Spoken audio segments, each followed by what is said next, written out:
Hello YouTube वासियों, आज का टॉपिक एक इंस्पिरेशनल टॉपिक है जहां एक देश ने पूरे दुनिया को बताया कि अगर आप अकेले हो और आपके दुश्मन कई सारे हो फिर भी आप डर कर नहीं लेकिन डट कर सामना करो तो जीत सकते हो। ये स्टोरी है इजराइल की। जब इजराइल ने पूरे अरब वर्ल्ड को बताया कि मुन्ना जून में तो सुअर आते हैं, शेर अकेले में आता है। बात करेंगे कैसे इजराइल ने 6 दिन में 4 देशों को धूल चटाई। तो शुरू करते हैं।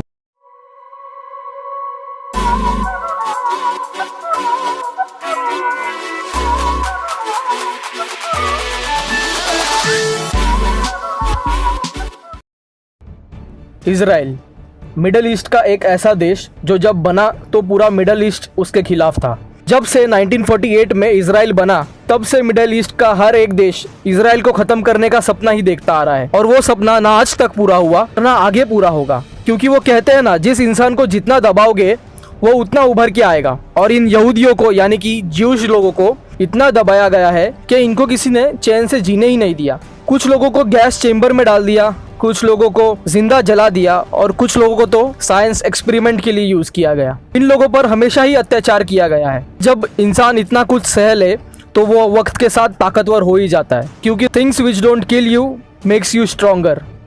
जब यहूदियों को अपना देश बनाने की इजाज़त मिली और जब देश बनाया, कैन यू बिलीव, देश बनाने के कुछ ही दिनों बाद उनको एक वॉर लड़नी पड़ी और उन्होंने वो वॉर जीती भी। लेकिन आज हम उस वॉर के बारे में नहीं बात करेंगे। आज हम बात करेंगे उस वॉर के बारे में जो इजराइल बनने के 20 साल बाद यानी कि 5 जून 1967 में लड़ा गया। ये वॉर 6 दिन चला, इसलिए पूरी दुनिया इसे 6 डे वॉर से जानती है। भले ही इस वॉर में पहला हमला 5 जून 1967 को किया गया हो, लेकिन इसकी नींव 1964 में रखी गई थी। क्योंकि गोलान हाइट्स 1800 किलोमीटर का वो एरिया जो इजराइल और सीरिया की बॉर्डर है, वहाँ सीरिया ने कैनल बनाने की कोशिश की और इजराइल में जाने वाला पानी डाइवर्ट करना चाहा। इसी के कारण सीरिया और इजराइल में टेंशन इतना बढ़ा कि कभी भी वॉर हो सकती थी। यहाँ आपको एक बात पता होनी चाहिए कि सीरिया और इजिप्ट के बीच में एक मैत्री समझौता था, जिसके चलते सीरिया पे किया गया हमला इजिप्ट पे हमला होगा और वाइस वर्सा। इसलिए जब इजराइल और सीरिया के बीच टेंशन बढ़ा तो एंट्री हुई इजिप्ट की। उस वक्त अरब वर्ल्ड का मसीहा होता था इजिप्ट, और इजिप्ट का president Jamal Abdul Nasser highly respected आदमी थे पूरे मिडल ईस्ट में। पूरा अरब वर्ल्ड इन्हें हीरो समझता था। यहाँ तक कि नमाज पढ़ते वक्त इनकी फोटो भी रखी जाती थी। इसी छवि को कायम रखने के लिए इजिप्ट को सीरिया और इजराइल के बीच में चल रहे इस टेंशन के बीच आना पड़ा, और इस चिंगारी को आग में तब्दील किया यूएसएसआर ने, यानी कि आज का रशिया। यूएसएसआर ने इजिप्ट को बताया कि इजराइल सीरिया पे हमला करने वाला है, बट ये इंटेलिजेंस जो यूएसएसआर ने इजिप्ट को दी थी वो गलत थी। लेकिन इस इंटेलिजेंस की वजह से इजिप्ट ने सीरिया को बचाने के लिए इजिप्ट और इजराइल की वो बॉर्डर जो साइनाई पेनिनसुला से जानी जाती है, वहाँ अपने आर्मी की 3 टुकड़ी भेजी। इसके जवाब में इजराइल ने अपनी आर्मी को बॉर्डर पे तैनात कर दिया।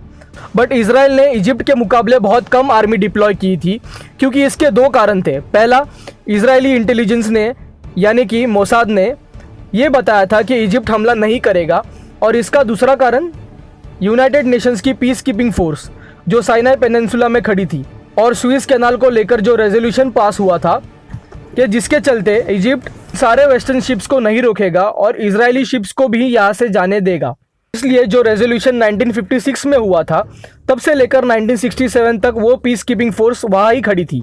लेकिन इजराइल के दोनों कारण गलत निकले, क्योंकि थोड़े ही दिनों में जमाल अब्दुल नासिर ने यूएन के इस फोर्स को बाहर का रास्ता दिखाया। इजराइल के शिप्स का आना जाना बंद कर दिया। इतना ही नहीं, बिजनेस रूट्स को भी बंद कर दिया। इसके बाद इजराइल और पूरी दुनिया को ये पता चल चुका था कि भाई वॉर तो होगा और ज़रूर होगा। इसलिए जब इजराइल ने ये देखा कि अब वॉर ही एकमात्र रास्ता है, तो यहूदियों ने अपना दिमाग चलाया। क्योंकि एक तरफ था इजराइल और उसके खिलाफ थे Egypt, Syria, Iraq, Jordan. Numbers में इजरायली आर्मी कितनी कम थी ये इस बात से पता चलता है कि इजराइल आर्मी थी 1 लाख और अलाइड फोर्स यानी कि 4 देशों की आर्मी थी 2.5 लाख। टैंक्स की बात करें तो 200 इजरायली टैंक्स के खिलाफ थे 800 अलाइड देशों के टैंक्स। फाइटर एयरप्लेन्स की बात करें तो 300 इजराइल के पास, 957 अलाइड के पास। तो इजराइल को ये भी पता था कि अगर हम हैंड टू हैंड गए या फेस टू फेस गए तो ना हम बचेंगे ना इजराइल बचेगा। और उसके ऊपर इजिप्ट ने और एक चाल चल दी। इजिप्ट ने इजराइल में इंस्टेबिलिटी क्रिएट करने के लिए इजराइल के रेडियो पे वॉर का सिनेरियो क्रिएट किया और पैनिक क्रिएट करना चाहा, और इसका असर हुआ भी। क्योंकि इस ब्रॉडकास्ट के बाद इजरायली पब्लिक सड़कों पे आ गई और अपने पीएम के खिलाफ प्रोटेस्ट करने लगी। इसको रोकने के लिए इजरायली पीएम ने अपनी पहली चाल चली।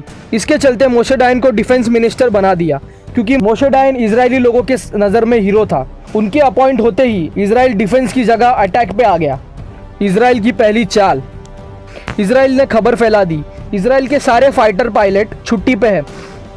ये खबर सुनते ही इजिप्ट को लगा इजराइल लड़ने के मूड में नहीं है। लेकिन जैसे ही 5 जून 1967 आया, इजरायली एयरफोर्स ने जो तांडव मचाया, एक के बाद एक 200 इजरायली एयरक्राफ्ट इजिप्ट में घुसे और सारे इजिप्शियन एयरक्राफ्ट पे बमबारी करनी शुरू कर दी। ये हमला इतना घातक था कि इजिप्ट के 90% एयरक्राफ्ट तबाह हो गए। इस अटैक में ना इजिप्शियन रेडार इजरायली एयरक्राफ्ट को पकड़ पाए और इजराइल के सिर्फ 2 एयरक्राफ्ट को नुकसान हुआ। इजराइल सिर्फ यहाँ तक नहीं रुका, फिर इन्होंने टारगेट किया जॉर्डन, सीरिया और इराक की एयरक्राफ्ट को। उनके भी कई एयरक्राफ्ट तबाह कर दिए। ये मोमेंट इतना इम्पोर्टेंट था क्योंकि एयरफोर्स ये एक ऐसा एलिमेंट होता है जो कभी भी वॉर को पलट सकता है। इसलिए जब ग्राउंड पे लड़ने की बारी आई, यानी कि face to face, hand to hand, तब इजरायली आर्मी को सपोर्ट कर रही थी उनकी एयरफोर्स और इजिप्शियन, सीरिया और जॉर्डन की आर्मी लड़ रही थी सिर्फ ज़मीन से। देखते ही देखते इजराइल पूरा हावी हो गया।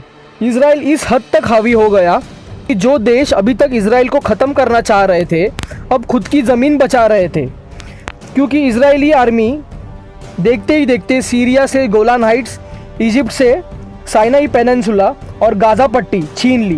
यहाँ तक कि जॉर्डन को भी नहीं छोड़ा। जॉर्डन से भी ईस्ट जेरूसलम छीन लिया। सारे एलाइड फोर्स को भगा भगा के मारा एक देश ने। ये पूरा वॉर 6 दिन तक चला। फिर 6 दिन बाद यूनाइटेड नेशंस ने बोला बस बंद करो ये सब, और सीज फायर करवा दी। सिर्फ 6 दिन में अरब वर्ल्ड के सबसे 3 बड़े आर्मी को खाक में कर दिया। लेकिन इस वॉर के बाद पूरा अरब वर्ल्ड और मिडल ईस्ट गुस्से से लाल हुआ पड़ा था, क्योंकि ये लोग हारे नहीं थे बल्कि शर्मनाक हार हुई थी। इसलिए इन्होंने कुछ साल बाद फिर से वॉर शुरू कर दिया, जिसे यौम किपुर वॉर के नाम से जाना जाता है। लेकिन इस वॉर के बारे में हम किसी और वीडियो में बात करेंगे। लेकिन यहाँ मैं आपको बताता चलूँ, इस यौम किपुर वॉर के बाद यूनाइटेड नेशंस ने जो रेजोल्यूशन पास किया, उसमें इजराइल को इजिप्ट की छीनी हुई ज़मीन वापस करनी पड़ी। तो ये थी 6 डे वॉर की पूरी कहानी। I hope you all liked it. और अगर आप ऐसी वीडियो और देखना चाहते हो तो प्लीज़ मुझे कमेंट बॉक्स में बताइए। अगर आपको ये वीडियो पसंद आई हो तो प्लीज़ लाइक और शेयर ज़रूर करें और सब्सक्राइब करें मेरे चैनल को, क्योंकि मैं आपके लिए ऐसे ही वीडियोज़ लाता रहूँगा। फिर मिलेंगे कुछ ऐसे ही फैक्ट्स के साथ दैट यू शुड नो।